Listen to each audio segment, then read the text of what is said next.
This is a Fox News alert. AP reporting that former New Jersey Governor Chris Christie will be dropping out of the Republican primary race, and we'll bring you more on that when it happens.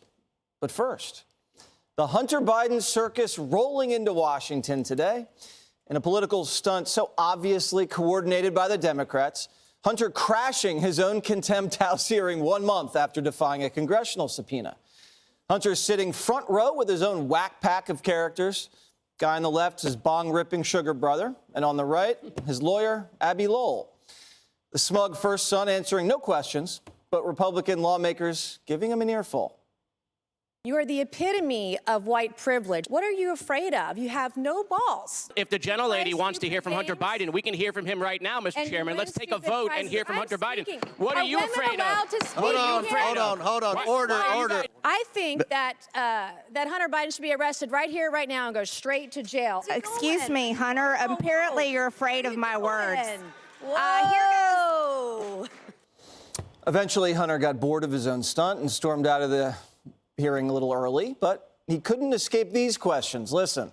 What kind of crack do you normally smoke, Mr. Biden? Mr. Biden, why did you put your dad on speakerphone with your business partners if he had no involvement in your business? Do you have a dad? Did he call you? Yes. Answer the phone? Yes. Okay. But why did you need to talk to him during business meetings if he had nothing to do with your business? House committee approving contempt resolution against Hunter Biden, and the White House is literally just laughing it off. Listen. Hunter Biden on Capitol Hill today. How big of a headache is that for you? Hunter Biden is a private citizen. He is not a member of the White House, as you know, and I just don't have anything else to share. But the last time he was on the Hill, he said the president was certainly familiar with what his son was going to say. I did say that, and So what I'm saying today, that President Biden does not help him with his business deals, but he does help him skirt congressional subpoenas? that is not even true. That is a jump that is incredibly disingenuous in that question. All right, so Judge Jeanine, this is obviously a well-orchestrated, you call it a stunt, call it whatever it is, by the lawyers, by the sugar brother. Do you think this is an effective strategy for Hunter Biden legally? What do you think he won by that? I mean, really, it was a stunt, no different than the stunt that occurred when he appeared on the Senate side the day he was supposed to appear before Congress. Look, I don't know if he was saying, I'm not afraid of you. He sat in the front row. You're not going to intimidate me, but I guess I am afraid of meeting behind closed doors with you, which is a legal subpoena. And the amazing part of it is that this guy is saying that I want to dictate the conditions of the subpoena. This is a legally drafted subpoena. They met today. They have agreed that they're going to enforce the subpoena. And now what they want to do is they need the full House to vote on it. Now, what is amazing, if you want to make a comparison, Donald Trump Jr. testified 5 or 6 times in closed-door hearings, Intelligence Committee oversight 5 or 6 times. And the truth is that when you appear before a committee behind closed doors, they have real lawyers, real investigators who ask you real questions, and they get to the heart of the issue.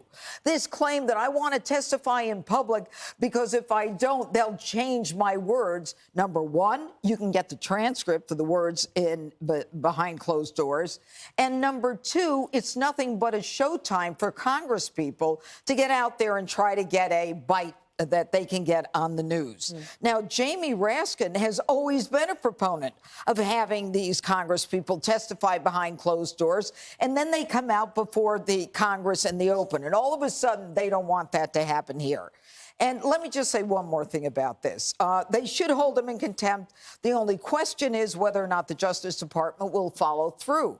Now, let me tell you why this is different than Navarro and Bannon. They claimed executive privilege, all right? Whether or not that was legitimate or not, there was some claim, a possible legitimate claim. This guy is like, I'm not appearing before you. I'm going to give the middle finger to you and the American people. And, don't ask me to do this. Now, also, the White House, in terms of how they handled his paintings, the guy who owned the gallery, do you remember we were all told, Hunter's not going to know who bought it. Yeah. Nobody's going to know who bought it, what the disclosures of the names were, what the conditions were. It's all going to be anonymous. The guy who ran the gallery apparently went in and testified and said the White House never called me and said I couldn't talk about it or I couldn't mention it to Hunter. It was all a lie. It was all a bunch of donors. Jessica, the guy knows he's going to get a pardon one way or the other. So this is just what? It's just a charade? I don't know anything about the one way or the other because his father has been consistent that he is not going to pardon him. So you think if Donald Trump wins, he's going to pardon? You think a politician would never be inconsistent? I think it could happen. I do not think that it will happen in this case. I think that this is something Joe Biden feels strongly about. And I don't think it would be something that would completely undermine what he had been talking about for years. So you're saying if Donald Trump wins the election and in the lame duck session, Joe's on the way out, he doesn't pardon Hunter Biden? That's what the man has said. Okay, we'll see if that happens. Okay. So I had a little bit of a different viewpoint on today's proceedings than Judge Jeanine, which has happened to us before. The Republicans came off as completely unprepared to even deviate one sentence or one word from their prepared talking points. So James Comer is on video. He was giving an interview to Benny Johnson and was talking about when people come before the committee, and he made it clear, as he did to Hunter Biden, that you can do that behind closed doors, have a deposition like Devin Archer did, not in public, or you can come out in public and do it. And that's what Hunter Biden had opted to do. And then Comer flipped out and he tried to take it back. So today's hearing. Spring. What? No. That was before the, quote, stunt of last month. He was supposed to be able to do it publicly. And what Hunter Biden didn't want was for the Republicans to continue to twist his words or to do what they did to Devin Archer, who testified the exact opposite of what Republicans said in public. Anyway, you know as well as anyone the power of television, right? You walk out from a closed-door deposition and you say, like Jim Jordan did, Devin Archer implicated Joe Biden in this big corruption ring, and then guess what? The transcript doesn't add up to that at all. Devin Archer completely undermined the Republicans, but it's out there, and there are millions of people that believe it. This is there a were legitimate three main subpoena. I want to talk about legitimate subpoenas. There were three incredibly embarrassing moments for Republicans, or my top three. Nancy Mace, in general, just embarrassing, screaming about white privilege, saying he's afraid of me. He showed up, he's sitting there, swear him in, let him talk. Then people like Scott Perry, Jim Jordan, people who are in the midst of defying subpoenas themselves, just sitting there railing about how important it is. And then you said Hunter Biden got bored and he left. He intentionally embarrassed Marjorie Taylor Greene, who held up, again, another poster of his genitals. The woman is obsessed with it. Okay, that's good. That's three, right? I think you said you're going to name three. We're finished with that. Greg Gutfeld. Yeah, I mean, people are calling it a circus, but if it's a circus, the ringleader is Joe Biden, because if he had not have run all of these shady deals by Hunter Biden to pad his dad's life of luxury wouldn't have come to light. Fact is, Hunter, in his defense, was just doing his job. It's a corrupt, money laundering, influence peddling job, but he assumed it would continue under the radar, but no more. You know, Jesse, it's like as if you buried a body in your backyard and you think you're safe, and then your wife comes in and says, honey, let's have a swimming pool. I got an excavation company to come in and dig out the pool. That's what happened to Hunter. And it turns out, as the judge said, the White House was lying about this stuff. They were covering up for basically what was money laundering. That's what this is. The fact is, you know, the art world is one of the chief places for money laundering. It's not just waste management, although when you look at Hunter's paintings, that is waste management. There are two laughable parts to this. One, defenders of Hunter Biden, and especially Joe Biden, will say there's no evidence of cash changing hands from, say, like Lisa Naftali and Joe Biden, right? But that's idiotic. Do you know how money laundering actually works? It's called money laundering for a reason. The money isn't a direct exchange. It's through a scam company. It's through import-export businesses and waste management and really shoddy artwork. The second part is how pathetic the media is for avoiding this story, which has sex, drugs, corruption of the highest order, fraud, laundering. sex trafficking, illegal gun use, racism, let's not forget the texts, and video evidence of some of the most explicit examples. And they prefer to chase Donald Trump Jr. over some cursory meeting with somebody he barely knows. Think about this. If this were Donald Trump Jr., they'd have to pump, Morning Joe full of Valium and give the View a case of horse tranquilizers.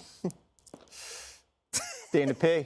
Well, I think, first of all, he is the very definition of contempt of Congress, right? So at every turn. So then the Congress has to make a decision. I think that one of the reasons they did that is we know that they're working on a documentary about Hunter Biden's life and times. And so this is great new footage, right? Because if you like the adage of he fights, well, at least he's trying, he's doing something. He couldn't resist, though. I'm sure the lawyer said, we're going to handle the questions, don't say anything. But he can't help himself. And in response to Hillary Vaughn saying, you're very dangerous. Have you met Hillary Vaughn? She's a great reporter. She's not dangerous. What's dangerous is Hunter Biden talking. What I loved about the moment, though, was that you had finally members of Congress who were not completely scripted by staff have to think on their feet, have to decide what they could say without actually having to look at all of their notes and read, added the Taylor Swift lyric songs into the things which are so annoying. It was like watching the Real Housewives of the House of Representatives, because we obviously Raskin and the Democrats knew what was happening. I wonder, what if the Republicans had said, fine, sit down. Calls bluff. And said, we'll call a recess, we'll be right back. Go.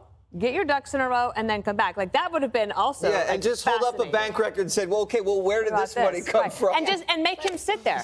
And make him sit there. Company? Right, exactly. But, all right. But Jessica, we've heard quite enough. Quite enough. And by the way, if Emma wants a swimming pool, we do it above ground. That's why we don't go under with the bodies. Ah, very clever. Hey, Sean Hannity here. Hey, click here to subscribe to Fox News YouTube page and catch our hottest interviews and most compelling analysis. You will not get it anywhere else.